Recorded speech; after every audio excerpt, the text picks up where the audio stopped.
Syeda Ralun, jenazah putra sulung Ridwan Kamil, Emeril Khan Mumtaz atau Eril, sempat disemayamkan di Gedung Pakuan, Bandung pada Minggu 12 Juni 2022.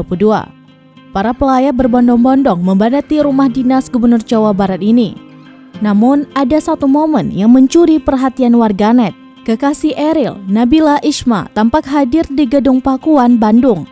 Nabila tertangkap kamera tengah bersimpuh di depan jenazah pria yang disapa Eril tersebut.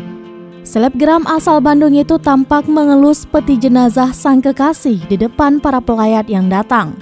Bahkan, terdapat momen yang lebih mengharukan lagi. Nabila tampak tengah bercerita kepada sang kekasih yang telah tiada.